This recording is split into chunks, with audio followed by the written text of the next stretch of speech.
Hello, Nexians. What is going on today? Nexian? Yeah. People from Nexus.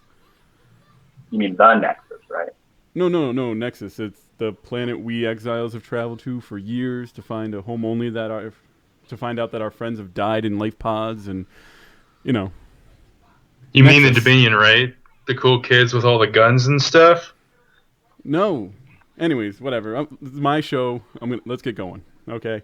Thank everyone for tuning in to episode number 28 of The Nexus. As usual, I'm your host, Adam Eastwood, and this week we have a great episode all about WildStar. We're going to talk about it pretty much the whole show, so if you want to talk about Heroes of the Storm, you might want to tune out now. No, I'm just kidding. We have our lore-loving, time-altering gamer, David Troy. Hello, everybody. We are the champions, my friends. I'll get more into that later, but I'm just happy to be here. This will still, despite being an amazing week, this will still be the highlight of my entire week. And we have And yours. And ours. What, seeing you on the show? Like, thank God right. David's here. Otherwise, my week would have been nothing at all. That's right. Glad to be here. We have the lifestyle geek himself, Joshua Williams. Hey guys, I hope you all had a good week. I know I've been having one good week, staying up late, playing many hours of a certain game. The game that will not be spoken of. Correct. We have Blizzard and esport enthusiast Ben Blazik. Good evening, everyone. Coming to you from the West Coast for our first time. I hope everyone's ready for a good show and, hopefully not talk as much about WildStar. And we have Blizzard-featured 3D artist and machinima maker, Xim VooDoo. What's going on?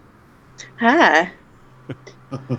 So, like usual, when we bring in our new guests, we like to kind of break the ice, let them introduce themselves with a couple questions. So, for those of you who don't know, Xim VooDoo does like 3D art and machinima, and if you go over to heroesofthestorm.com, you can see some of her work. I think it was like May 17th, I think was the date. I looked it up today, so that way I kind of knew when it was, so I could tell Sounds people right. to take a look.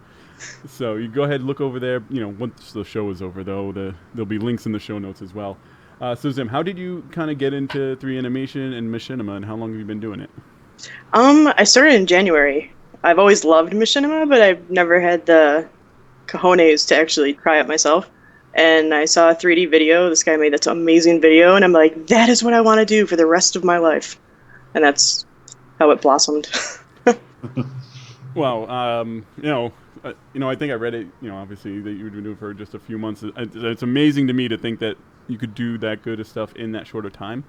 YouTube University, man. Yeah, you just kind of get thrown into it and be like, I guess I have to do good, otherwise people will make bad comments. Mm-hmm. Oh, they will forever. And then two questions that we ask everyone that comes on. Who did you think was going to be your favorite hero before getting into the alpha? Like, who did you think was going to be your number one player team? Zeratul for sure. Zeratul.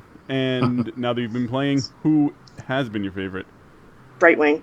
You can't get much different between the two of those. Yeah, I just like the voice. Yeah, it's sadistic. The super creepy, like super happy. I'm going to stab you in the back. Yeah, I think I lag too much for Zeratul. It's a problem. If I didn't lag as much, then it'd still be Zeratul. Yeah, I find that, and I think David would agree. If you have any lag with Zeratul, you might as well just give up because you need to be I was having spot some lag on. problems before, and he's definitely tough to deal with when you got lag. Yeah, you're flipping your desk.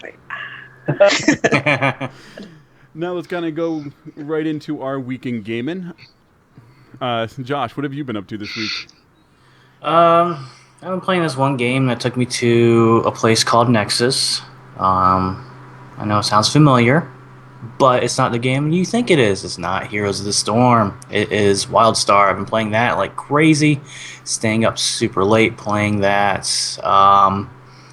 and playing that. That's all I've been really playing since it launched last Saturday. Mm-hmm. And you're liking it, I assume? I am loving it. It's reminding me of when I first started playing WoW 9.5 years ago, of the pull it had on me and how much fun I was having exploring the world and doing the quests and doing stuff with friends. So I am absolutely loving it. Mm-hmm. And Ben, what have you been up to? Same thing, pretty much? Well, I'm on a heavy travel schedule for work right now. It's going to be gone in and out for about a month. So right now I'm in San Francisco, so my game time is kind of condensed. So I have been playing WildStar when I can. So trying to close in, I'm about 40 right now, so I'm closing in on max a little bit, and haven't really had any time to do anything else much. So You guys, you're supposed to say I've been playing nothing but Heroes of the Storm and getting better and hitting 40 in Heroes of the Storm, because I know you haven't and you're behind. I'm like right there, just a little nudge. A little nudge. David, I know you have some big news and you're probably waiting to say it, so just have at it. Yeah, I got a lot of big news. So after the show last time, I was around 38. So I decided Saturday that I was going to hit 40 Saturday night no matter what. So I basically got on around 5 p.m. and just played until I finally basically got right at 39.99999. So I've got to get one more game, and I know I'm going to hit it. I know no matter win or lose, but I said I want to go out. I want to hit 40 wins. So it ended up being this epic battle that lasted about 35 minutes. I think both teams hit level 27, but I did hit level 40 finally, and pretty much stopped playing Heroes of the Storm for the week. I just wanted to take a little bit of a break after pushing that far. So I actually got back to Hearthstone a little bit, and then got a deck, got Ragnarok, which is something I really needed because my decks were kind of really not cutting it in the current meta. So I was pretty happy. And then I got into my raid team, Saddle Senate, who's been pushing Garage now for about 5 months, it feels like. And then on the Raid Lucian birthday, which was Thursday, at 1:02 a.m., we downed Garage Hellstream. So I finally got him. And we even got a little shout out by Blizzard CS on Twitter. It has been so long that we've been getting on to the road. But yeah, I was pretty happy with every game I played. Somewhat happy. I got a guest pass to get into the other Nexus game, WildStar. I'm still pretty much at the beginning of it. There's some things about it I find interesting. I find the art a little odd, and I'm having a little trouble following it, which is strange because it's not that much more cartoony than WoW, really. I don't know if I'm in some kind of reverse uncanny valley or something like that, or I'm just expecting it to be a little bit more realistic than it is. But I'm kind of getting into it. I think once I get more into the lore, I probably will enjoy it. I'm not sure if my 7-day pass is going to give me enough time to do it, but that's pretty much my gaming for the week. This sounds like a good amount of gaming, and it sounds like you beat World of Warcraft. Yep. Yeah. Game over. Yeah. Uninstall. Until, what? I'm done. I don't know what else there is to do.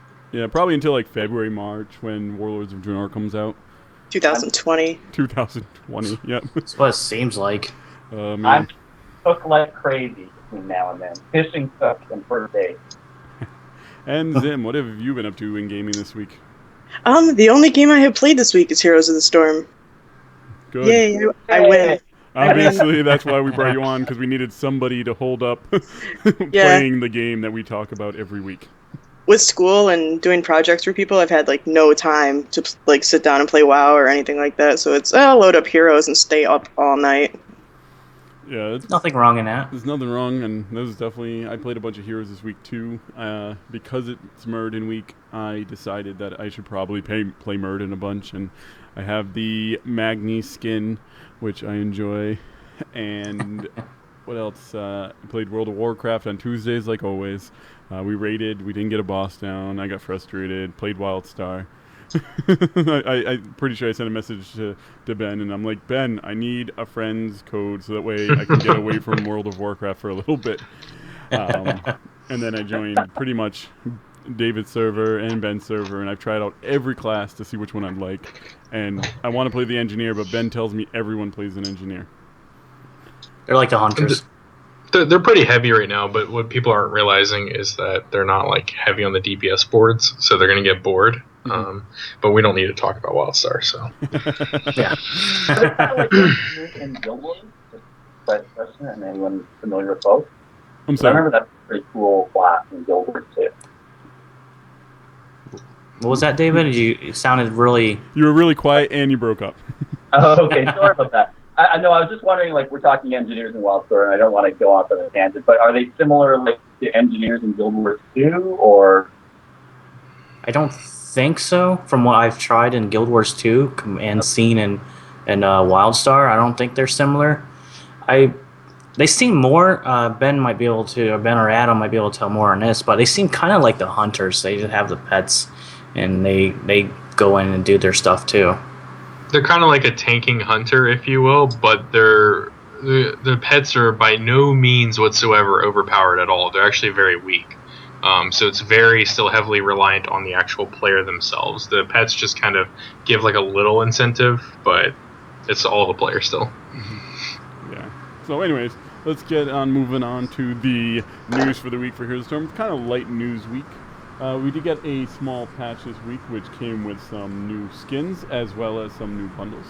What do you guys think of the skins? We'll kind of start off with that. That Sergeant Hammer skin, ballerific, and I'm gonna buy it as soon as I can. Yeah. Yes. You can buy it once they raise the cap for the amount spent in the alpha? Is that what you're waiting on? No, I haven't quite spent that much money yet, even though I have spent a lot. It is in the high 100. No, I haven't had a chance to log in and buy it yet, and I'm trying to because I'm gone for a month on trips, I got a lot of per diem, and so I'm trying to count all that up and try to bring a lot of it home for bank. So I'm trying not to dip into my wallet at all until I get back and my trips are done. Mm-hmm. I know, David, you were first talking about the Sergeant Hammer from anyone because there was the rumor of the World War III tank, and you were originally that might be the first thing that broke you in terms of actually spending real money. And we had a little conversation. It seems like you're not quite going to spend real money, or you might wait on it. You know what it is? I mean, it's purely psychological, but I don't know if I'm going fully blind. I thought this was the World War II skin. I was missing an eye in there or something like that. But it still looks really good. I'm still very tempted to get it. I kind of like just the actual regular one, the kind of all green one. It does look pretty cool. And I was watching the video. It's kind of cool that when you die, you kind of explode like that. I'm not sure if the game normally does that, but it doesn't really seem like it. I don't think it does. Now, on the other hand, I'm not sure I want to spend real money for a skin where the most exciting thing is my die, visuals. I'd rather it be my kill visuals than anything else. So, it's going to take a lot. I'm not playing a lot of Sergeant Hammer right now, so I'm really going to have to see how that goes. Mm-hmm. Now, Josh, have you taken a look at the Commander Raynor skin, the one where it's basically him without his Marine suit on?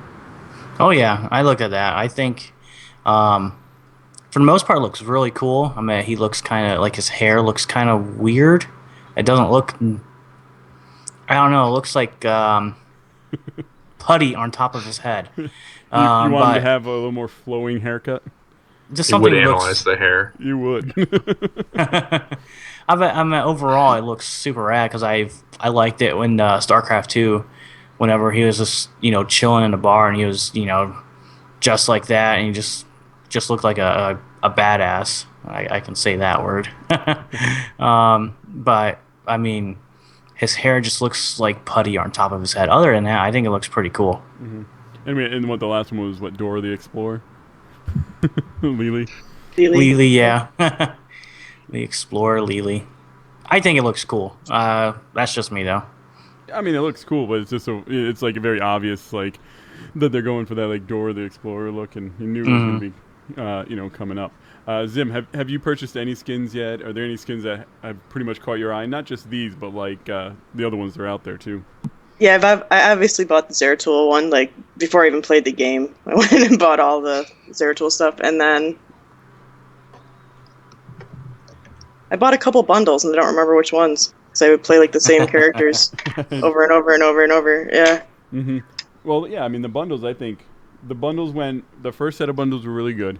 Then the next set that they put out, I felt were a little lacking. They were just one hero with a skin. Mm-hmm. And this last set of bundles, I think, is a little bit better. As you need to add mounts in there. Yeah, they need to add the mounts because that's where I got all the mounts from buying bundles.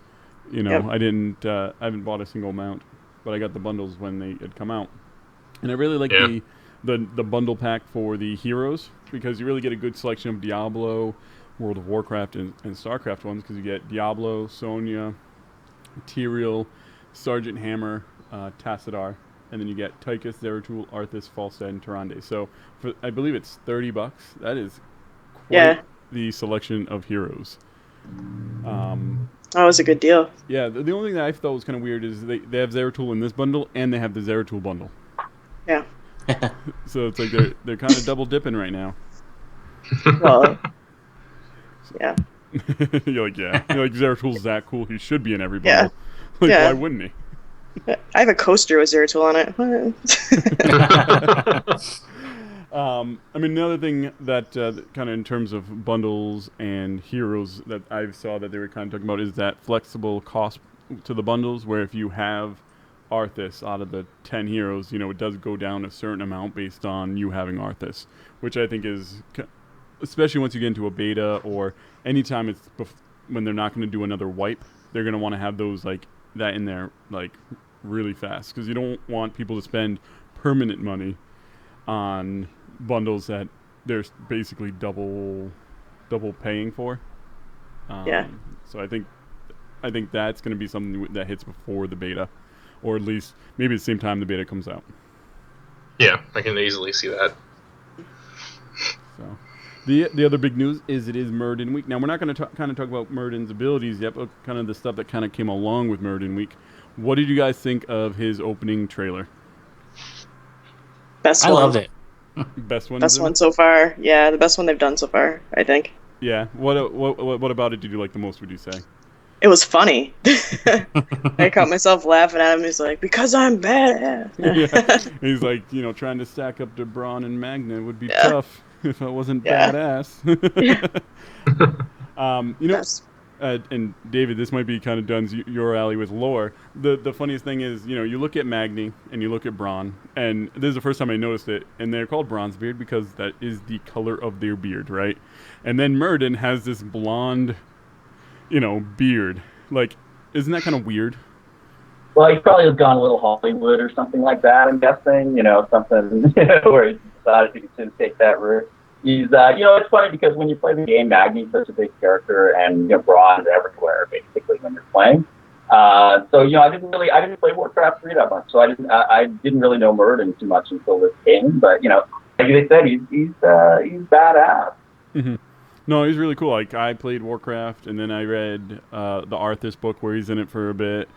And if you played Wrath of the Lich King, you actually went and found him and got his memory back, and he's actually a lot bigger as like compared to like some of the other big names like Arthas, and he seems like he should not be in as much as everybody else, but he really is. Like, he's been around for a long time. Yeah, the interesting thing I remember the most about Muradin from the Arthas book is really the fact that he's the one who's brought in kind of to train Arthas, right? To be a warrior. Yes. Before Luther does. And he's kind of like, you kind of suck. Like, he's like, you're not really, like, poor kid's not very good. Mm-hmm. And, I think that's part of what drives Arthas to kind of, overcompensate to a certain extent. And even though, he becomes the Lich King, at least for the first part of this game, he kind of stuck as a warrior too, although he's gotten a lot better. Yeah. No, for sure. I think we'll kind of stop there with Muradin. We do have kind of a lot to talk about him in a little while because there was some designer insight and stuff, but that can come up while we're kind of talking about his abilities that he has now. I was kind of looking for something else we could talk about. It was a little late on the news, and I noticed on the forums that there was a lot of talk about how strong Murky is, and I know David kind of wanted to revisit Murky, so I figured we could have a little discussion kind of seeing how we feel about Murky now that he's been out for 2 weeks. Who wants to go first? No one? You guys all nervous? I'll go first. Well, I'm going to wait for David to say something so that way I can attack it. So I'll go first. You know what it is? I'm a little concerned. I think it's gotten a lot better, at least than where we were last week. I find the idea of putting a hero in the game who's perfectly annoying to be. I know that's kind of the Murloc idea, but it is still annoying. Like, regardless of whether it's true to lore. And it is annoying to play against. I don't mind getting killed. I don't mind getting ruffled stomped. I don't mind, getting nose. I do kind of mind being annoyed when I'm playing a game. That's kind of, so much of what they've done in WoW to get out of, or to get out of WoW, rather. And so I would like Murky to be annoying in battle. Like, you know, like if you use StarCraft terminology, I'd like to see him be annoying in the micro. I don't want to see him being annoying in the macro. And so I kind of like the idea of the kamikaze Murky coming in, you know, flatting his thing or whatever he does, and like, you know, bugging you and then coming back again. I think that's okay. I like that concept. I don't like the backdoor Murky concept where it's like, okay, I would like to be out fighting with all these other people, but now I've got to, you know, babysit for Murloc for the game where I'd rather be, you know, taken down Kerrigan or something like that. I guess that's just my concern with it, and I hope they do kind of nerf that whole structure damage part of it, because I think it would be a fun part of the game in an actual, you know, from a battle point of view. But I don't like the idea of him being, you know, I think I'd mentioned it on Twitter, essentially the best siege weapon in the game should not be a frog throwing a fist. So true. So Ben, attack.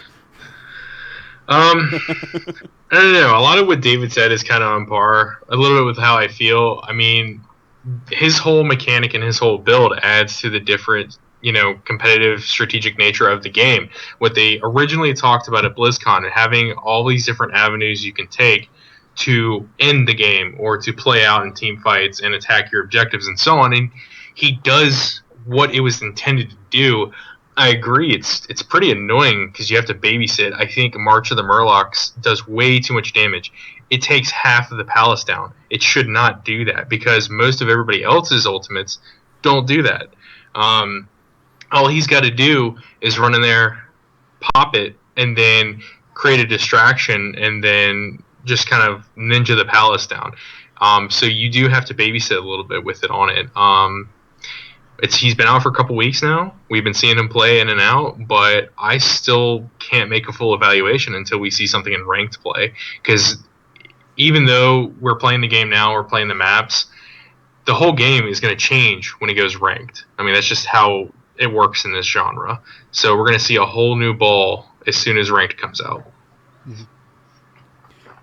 Zim, have you tried Murky? Have you seen him be played at all? Yeah, I've seen him be played a lot. I haven't played him because I'm like, oh, I hate him so much. So I'm not going to be that guy that plays him, but he's annoying. It's really annoying. He's got so much stuff that's going on. Like, you got to find his egg, and you can't leave him alone. No, for sure. I played a bunch of Murky when he first came out, and David will attest. We were winning games because I was playing Murky. Like no one knew what to do with him. I think now that you have a better idea of how to handle him, that he's not as much of a threat as he used to be. Josh, do you have any thoughts on that? Basically what you just said there. Now he's been out, people are understanding how to watch for him and check for eggs. But other than that, when he first came out, it's just so powerful. I can't tell you how many matches I've won just by soloing a lane with him and just running in, dying, dropping my blowfish, pufferfish thing on the towers, and rinse and repeat since he only, 5 seconds respawn and doesn't count as a death. It was ridiculously strong. Players out there are getting smart to him, knowing how to find him and how to deal with him. But he still is annoying, especially when you play on a team that doesn't know to look for the egg and where the eggs can hide at. And they're just letting Murky push a lane and not concentrating on him, then chances are you're going to lose just because of how powerful he is against the structures. He's incredibly strong early game. A lot of people are not putting his egg out in the woods because they don't care about the run. They can just juke through the bushes. They're putting it behind the first set of walls where it's guarded, and the only way you can really deal with that is if you have somebody kind of like Zeratul who can blink in and take care of it and get out. If you don't have anybody that's capable of doing that kind of maneuver, then you have to just deal with him. He's going to keep running into you and dying, and there's no punishment for it. So he's just going to keep trying to either zerg down the towers very early on, or he's going to run through the bushes and go through the forest to the backside to the inner defense turrets and start popping those down behind you. Yep. Yeah, I mean, I think what Murky should end up as is almost, how like we run into those bosses in World of Warcraft, they call them the gear check. right? And if someone listening isn't aware, it's essentially a boss where you have to have a certain level of gear of equipment to be able to kill. Like no matter how good or skilled you are, you're going to have that. And I would kind of like to see Murky be that, but kind of the flip side, which is like you have to have a certain amount of knowledge. So basically, if you know what you're doing, you should be always able to kill this people. But if you're like a complete noob and you really don't know how to understand it, then those murky guys. So it's like essentially, someone else ganking the newbies. Essentially, that's what that hero ends up being. Mm-hmm. And I sort of see him kind of settling into that eventually. Where if you really know what you're doing, if you know how to counter it, the other team's at a severe disadvantage for having him. On the other hand, he's like death to new players. And I'm not sure if that's a good thing or not. I'm not necessarily vouching for that, but I kind of see it kind of settling in like that. See, seeing as I've played Murky a bunch, I've been playing kind of like an anti-Murky. Like I'm trying to figure out the best way to kind of play against him, considering I know all the places to hide, the eggs that are good, or I like to think I do. And so I found that there's two heroes that really are anti-Murky, and I'm sure there's others that might fit the role, but there's two that I know well. One is Lily, works really well against Murky because of Mule. Mule is super powerful against him because you can call the Mule down and it heals up anything that Murky has done, or at least a good chunk of it. And it has a pretty low cooldown too, so it actually works really well. The other hero I've had super success being like a Murky hunter is Nova. Being able to be invisible means you sneak behind enemy lines and get his egg. Being ranged means that you can easily attack his blowfish when they put it out. And that's why I almost disagree with you guys thinking the blowfish should do less damage, because if you have a ranged character anywhere near Murky, that blowfish isn't going to go off if they know what they're doing. I would say as I play Nova, I would say 1 in 4 blowfish would go off, which if it's 4 times damage, it's almost like as if you couldn't shoot in every one would go off at regular damage. So I almost feel like it is properly balanced in that respect. The one change that I would recommend being done to Murky would be add 2, maybe 3 seconds to his respawn time when the egg is up to make it just a little bit longer, because that 2 or 3 seconds, multiplied across the entire match is going to, I think, put him in better line than a reduction in how much damage the blowfish does.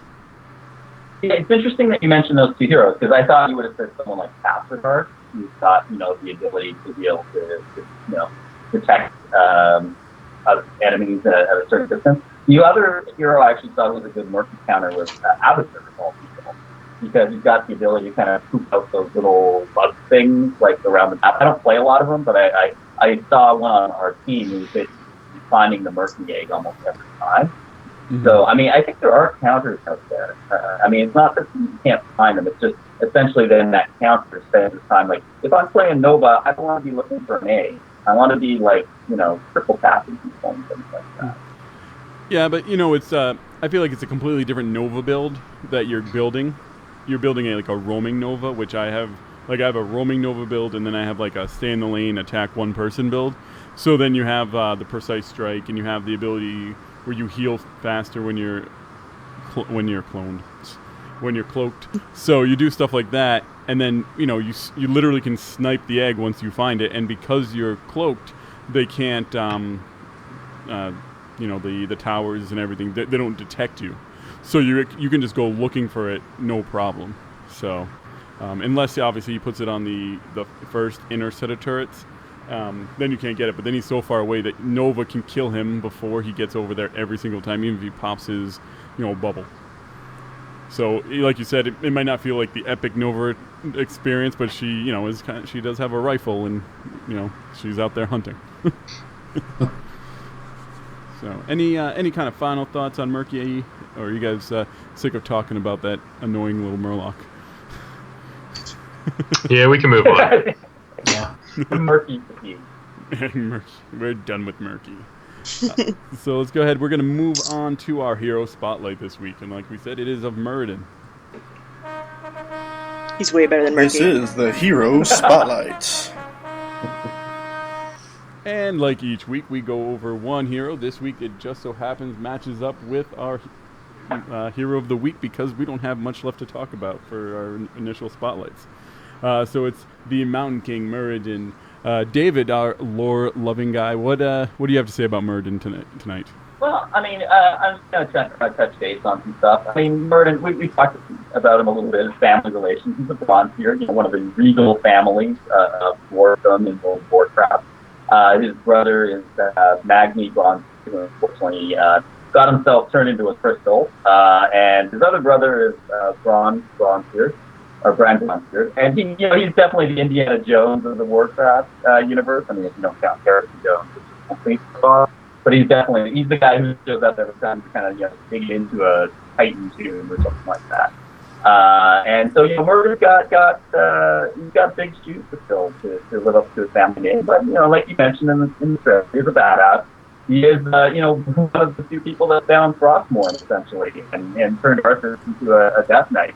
He didn't do it on purpose, though, and basically Arthur kind of took him out and left him as an amnesiac out in Northrend. But you do eventually find him, like I mentioned, and get him to basically come back to his people. And with Agni's unfortunate accident, he's actually part of the tribunal that essentially rules the whole dwarf kingdom. So Muradin's a lot of fun. He's definitely a dwarf. He likes to party, likes to drink, likes to jump up and land on people and hit them with his hammer, dual wield. He's a good warrior. He seems unusually large for a dwarf in Heroes of the Storm. He's still a lot of fun to play. So, I mean, he's definitely like the get in your face. His closest thing in literature, someone like Gimli from Lord of the Rings. He's definitely the guy who's going to jump into a bunch of orcs and swing away.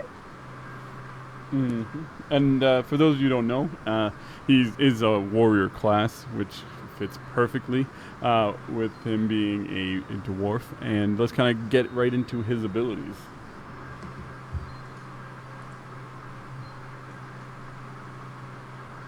David, you're red. For some reason, I thought we had a sounder there. So one of his abilities is Second Wind. He regenerates 10.4 health each second when he's not taking damage for at least 6 seconds. When below 30% health, it's increased to 31.2 health per second. So this is a really great skill. It really kind of shows the toughness and regenerative abilities of Ford.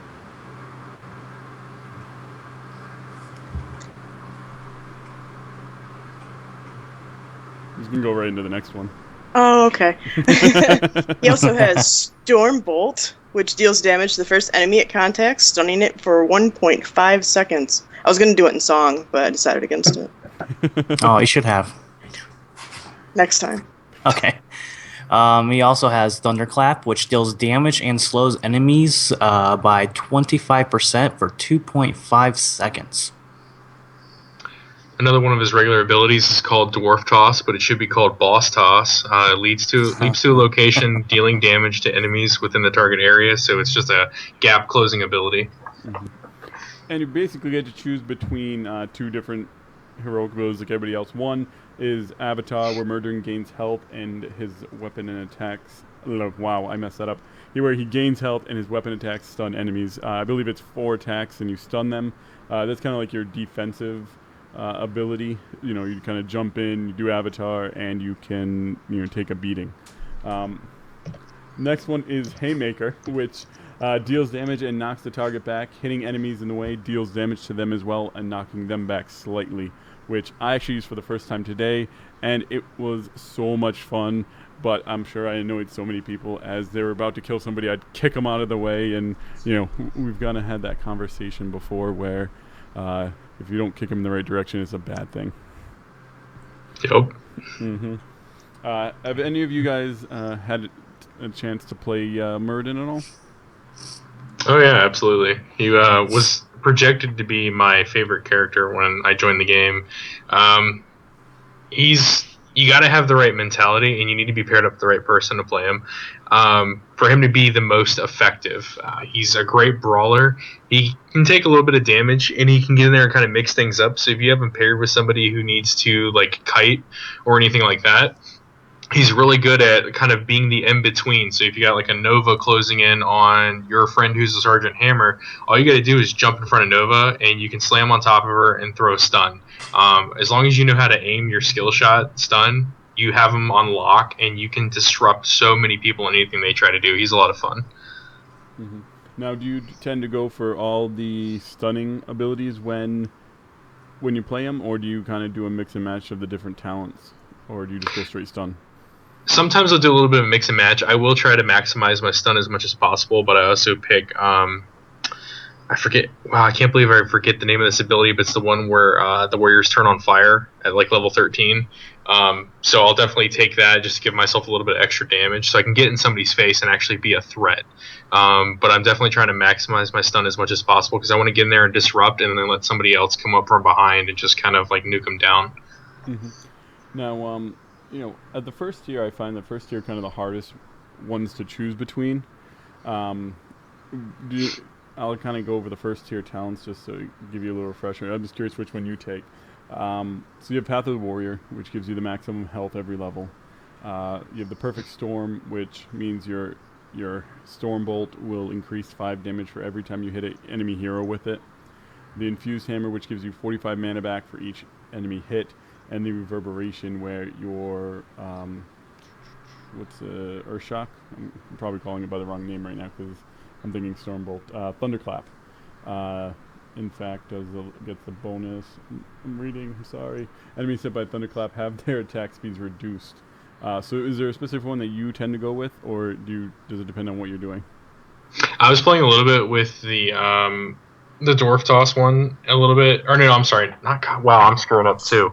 The last one, and then also the Hammer one, back and forth. I haven't really found one that I like the most. When I play Muradin, I find myself changing up his early talents a lot, just to kind of mix and match and see what's better, because I've learned that he cannot 1v1 an Uther.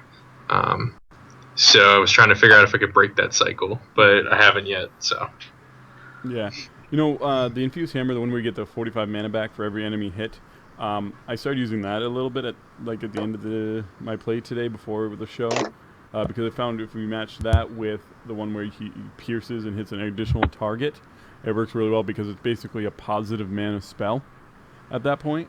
So rather than costing you mana, you get mana back, and it stuns. So it's worked out really well. And I did the Sledgehammer, the new one that they just put in there, where the Stormbolt does an additional 400% damage to the minions, and it destroys 4 ammo. So it's able to really push a lane kind of on his own pretty well. I tend to go mid lane on him by myself on Dragonshire. That's what I've been getting for like the past week. I always prefer to go maybe bottom lane with either like a ranged support character or just like a heavy straight up ranged assassin. Just so that way I can be disruptive and they can put full harass on the enemy. And as soon as we get them down low enough, I just jump in on top of them, stun them, and then boom, game over. Mm-hmm. Has anybody had any time playing Muradin? Anybody else? I played with him a bit, especially early on. He's fun to play. I'm not a big warrior type. I don't really like my hands dirty that much in there. But he's kind of fun because he's got that jumping ability where you can leap on you. And you can also kind of use that also as my GTFO ability, although it's not really one of the better ones. I think I used Haymaker in my very first game. Never used it again. So it's pretty much always Avatar. He's probably my second favorite warrior to play behind Stitches, but there's a big gap between them and Stitches. Mm-hmm. Yeah, well, speaking of Haymaker and Avatar, like I said, I just started using Haymaker a little bit in the last couple of games, and I do like it. It does a large amount of damage, especially once you hit that level 20. But you just have to be really careful with it. You have to jump over them, stun them, and then kick them back. It's kind of the combo that I kind of was able to pull off maybe once or twice at most. So. It sounds like that would be a lot of fun to use with Diablo's Q-Flex and Stitches stuff. Just comboing them, you hook them in, you jump over them, you kick them back, and then you have Diablo kick them further. Yeah, and you hook them back, and I think it would be great to just do that, add in an item. That would be great. I feel we need to get a video of at this point, like, throwing Kerrigan with her pull at the end, so it's like a train of like tossing somebody down the lane. And just play a specific set just to get like Stitches hooks him, Diablo throws him behind and then kicks him, Muradin jumps over him and kicks him back, and then Kerrigan pulls him in to finish him off. That would just be like the best video ever. Well, something like that would only happen on accident. That would never happen on purpose. Well, never be able to pull it off. When we finally get our custom games back, we can be like, guys, we're orchestrating this, and we want a video of it, and we'll pretend that it really happened. And then we'll just keep it like a secret society thing. Be like, oh, look at what randomly happened in the game. You just told the internet now what your plan is, so now that's not going to work. Nobody listens to us, don't worry. As long as at the end of it, Vince McMahon comes out. I'm like, it's funny because I'm like, there's 4. I'm like, there's got to be another person who pushes or pulls or does something, but I can't really think of it off the top of my head. And like we're all thinking now, we're like, there's got to be one more. Well, there's the tank. The tank has that kind of shot that blows you back a bit, right? Oh, the dragon statue, or Dragon Shrine. Yeah, right? Ah! That's even better. It would probably work really well though if you had a Sergeant Hammer who had the upgraded knockback, because either that or the Tychus with the upgraded grenade, because that is a huge range they knock somebody back with. What's that Rue Goldberg machine? Yeah. It's like a hero's Rue Goldberg machine. You start off with the knockback from Tychus or Sergeant Hammer into the hook, and it's like just keeps working its way down. Man, we have to make this happen now. I have this like in my head, and I have to see it. I can always make it, like edit it, 3D edits. Well, Yeah. wow, that's we've kind of hit a lot of pretty much everything. Let's talk like skins. It's one of the things that we kind of called in one of our early episodes where we were talking about what skins they're going to put out and certain heroes that would fit so closely. I think Muradin really shows that we were kind of right. They made the Magni skin, the Magni character, a skin for Muradin. I like to know that I forget who actually said it. It might have been David who thought that. So he was pretty much right.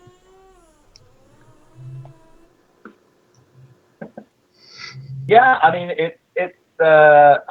I think I'd like to see something with Brand come out as well. I think you could do a whole bunch of stuff. It's really going to be interesting to see because there's so many Warcraft heroes, and you don't really want to swamp the game where everything is Warcraft because you can only do so much with Diablo, you can only do so much with StarCraft. And it's going to be interesting to see if, like, instead of introducing other dwarves or other, dwarf characters into the game, are they just basically just going to use skins to get effect? Like, all of a sudden, you're going to have a false bat and use another dwarf, or you're going to have, Muradin just be another dwarf. They're doing it with Magni. I'm interested to see how it goes, if that's something they decide to take, or if they're really going to, have so many Warcraft. I feel like when it comes to that, you've got, like, granted, they're all adults on the dev team for the most part, but they all have, like, their inner children as well when it comes to, like, these games they've been working on for so long. So it's like if you're sitting there like, oh, man, I have a great idea for a skin. Let's do Bran Bronzebeard on Muradin and make it cool. Like, and then some other dude's going to sit there and be like, wait a minute, though. Let's make Bran into a hero. And he can do these awesome, cool, weird things with, like, gadgetry and crap. And then it's just going to spin off and go from there. It's going to be hard enough as is to not flood it with Warcraft heroes, just because there are so many iconic people that can do so many different things with thousands of different abilities that they could come up with. It's just going to be a matter of dedication to balancing out the number of things. There's plenty to work with in Diablo and StarCraft. We don't have to use iconic characters because, look at Brightwing. It's not really an iconic character. It's just, hey, As long as there's a Vol'jin, I'll be happy. I'm sure you'll be in. What'd be great if Brand's ultimate was like he accidentally opens some machine and then a monster comes out like he did 500 times to all of us in almost every dungeon that starts with old. It's gonna be like Yogg Saron comes out of the ground and just like kills somebody. I still want a Yogg Saron map. I would love a Yogg Saron map where like he's the mechanic of the map. That'd be so cool. I really want to see a skin for Muradin, and I can't think of the guy's name. Maybe Ben knows his name. Like the engineer guy from StarCraft. Do you know his name? Guy who basically looks like a space dwarf. Swan? Swan, yeah. I think that's Yeah, it. Swan. I'd love to Or see something like that. Swain or Swan. Swain or Swan. I'd love to see like him as Muradin, or or just like a StarCraft 2 version of Muradin in the game. Dude, I want to see him in the game. Are you kidding me? What, he just keeps calling down different units to attack? Actually, you know what though? That could okay. So I'm trying to think of a champion that's in one of the other MOBAs where they're all of their. Ah, God, what's that dude's name from League of Legends who's like has the bear Udyr. turtle? Udyr. Mm-hmm. He could be an Udyr in his own right, where he could like go between like a Viking and go between like a Marauder and do all these different things. His abilities is him changing forms. Mm-hmm. A Reaper, have him jump all over the place.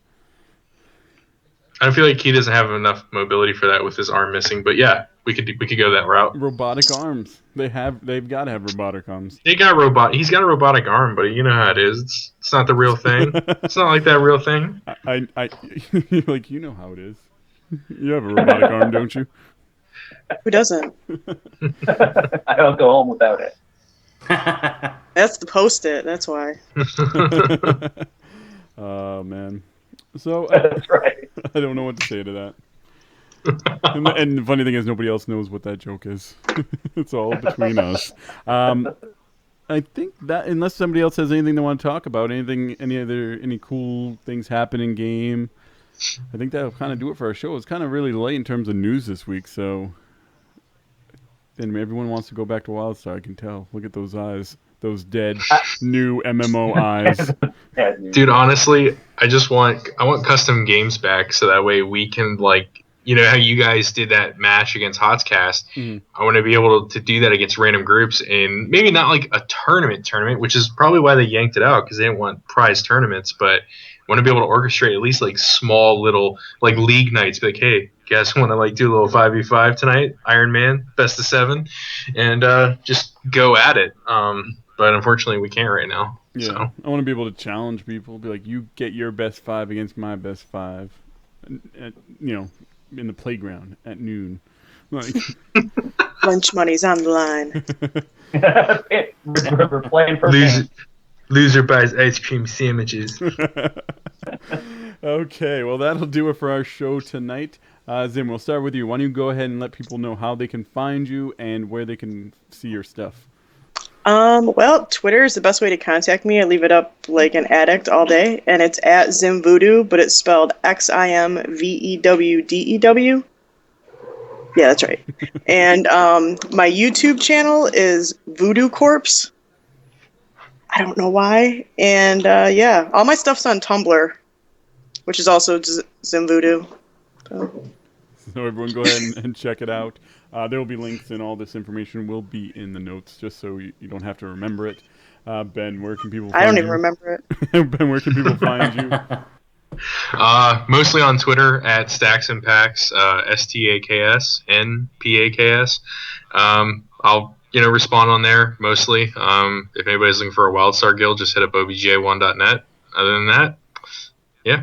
Mm-hmm. And the podcast you do with that group, right? Yeah, because I'm traveling all this month, like I'm literally only going to be at home for like 2 or 3 days throughout the whole month of June. It's on a hiatus until I get back and things are stable, because August is going to be busy for me as well. So I can't host it while I'm in a remote location. I can just be a part of another one. So, and we feel special because of that. Josh, what about you? Where can people get a hold of you? They can find me in a place called Nexus. See what I did there again? I brought it back. But you can follow me on Twitter. It's at Pakawan_AIE. It's spelled PAKKUAN_AIE.